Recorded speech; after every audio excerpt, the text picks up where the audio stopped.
Most cell phones come with a camera these days, and Instagram has become a popular way to share the photos they take. The application has millions of users, and yesterday Instagram was snapped up by Facebook for $1 billion.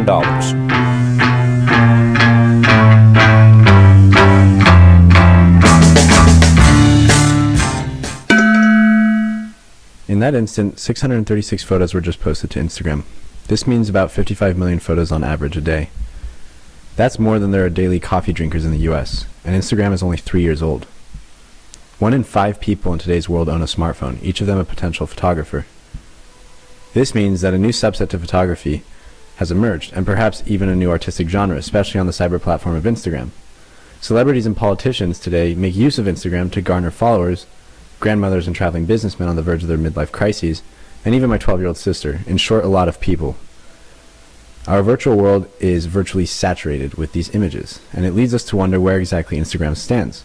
Does it function as a social networking tool, primarily based on the artistic qualities it became so famous for, or for the content and ubiquitous reach it has?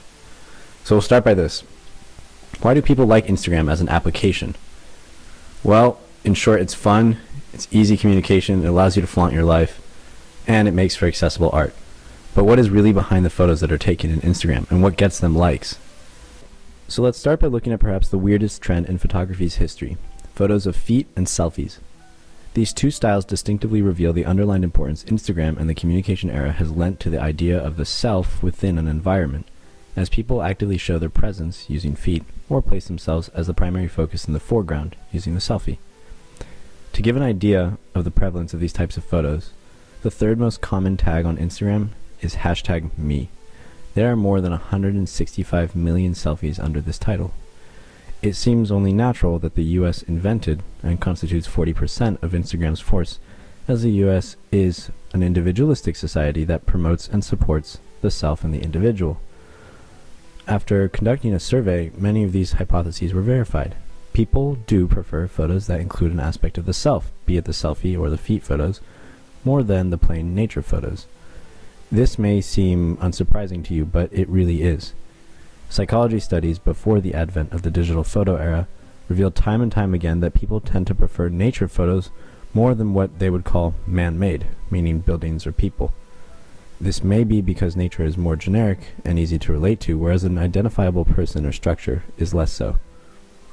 However, Instagram points us elsewhere. The man-made is essentially inserted into every environment, be it a shoe or some fluorescent lipstick on duck-faced puckered lips. People essentially just like photos of the Eiffel Tower, especially with the added shoe, more than they would like a photo of some lake. But is this a preference of aesthetics, or is it of content? It seems that we lean more towards content here, as some of the feet photos used in the survey were in no way more aesthetically pleasing than the plain nature photos. In action photos, people preferred being able to see the individual's face from the front, even if indistinguishable as in group shots. The inclusion of the self says, "This happened here. I saw it. I lived it with this or that person," etc. And so people are more inclined to respond to it, especially if this person is a friend. This also suggests a new concept of what is deemed valid. If you're not in it, how can we tell it's real? It could be Google Street View for all we know. Seeing is no longer believing. Selfieing is to gather believers, and liking is the proof of believing. So it does speak towards content in some way. Instagram is, after all, very often used as a news source. Consider the recent Midwest tornado photos, or the selfies of Obama at Mandela's funeral, or the Pope for that instance, or even the photos taken by a correspondent in North Korea, perhaps the only photos of its kind.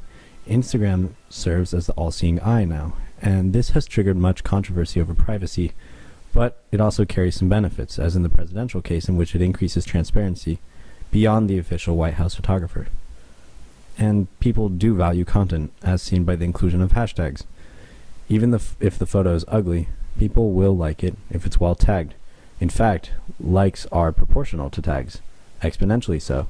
The first few tags don't do much, but after the 11th tag, stats show that there is quite a high chance of getting likes.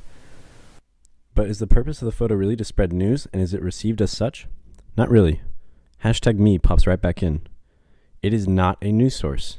It is not distributed as such. It is a social platform. intended to communicate a personal story or aesthetic. Sure, people do learn about events, they get live updates like the Boston bombings, but how much does a photo actually tell?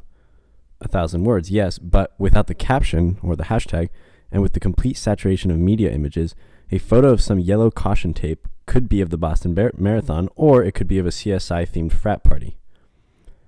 Another interesting dilemma is how these are received.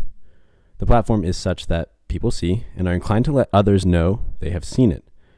News, on the other hand, is passive. You read, you inform yourself, and if you really care, you can comment. Social media is active. You see, you share, you like, you post, follow trends, etc. News does not require us to learn about the authors or the photographers. It isn't the focus, whereas art is much more so, and in this regard, Instagram leans towards the arts. Instagram has in effect socialized the real visible world. Consider the phenomenon of the art selfie.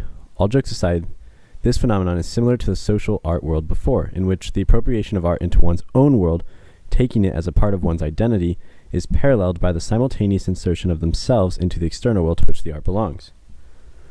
It's as if to say, this painting by my idol, Van Gogh, is part of my world because I like it. And look at me in reality, taking the effort to go see it. This is reality's version of what liking, posting, and sharing is all about. It's appropriating into the self, or the profile, and insertion into the world or page at the same time. As one New York Times article puts it, it's a Cartesian twist. I share, therefore I am. Make no mistake, reality is still important in the cyber world. The most common filter is actually no filter. This is also one of the most common tags, be it hashtag no filter, or hashtag no filter needed, or hashtag no filter so you know it's real. People do respect the idea of it being real because it then makes the built page, the built online identity or profile, seem composed of real things rather than the contrived. But that doesn't mean people actually like it. No filter is a common tag, but it meets a lot less success than the Mayfair tag or filter. People want the retro look more than the raw reality. In truth, aesthetics have the upper hand over content, which was again seen in my own surveys. Most of you know the look. It's retro washed colors, vignetting, intentional blur, saturation. And interestingly, psych studies also revealed that in degrading a photo, meaning making the photo of lower quality, the change that people disliked the most was decreasing the contrast. Touch anything you want, but keep that contrast. And for nearly all the Instagram filters, they were spot on and maintained contrast. The value of these aesthetics can also be understood in the same way as before, in which aesthetics help a person appropriate an event or subject as their own and insert themselves into it. A simple photo taken at a Beyoncé concert, for instance, won't have any effect on the social network unless it's given some artistic uniqueness.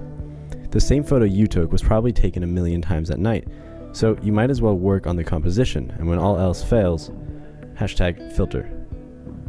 Your choice of filter and composition is in effect a projection of yourself.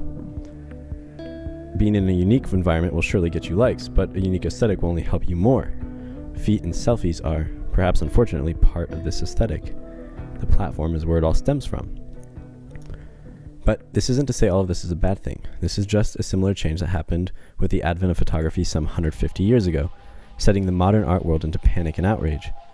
Without a doubt, there are benefits to pull from such widespread communication of photos.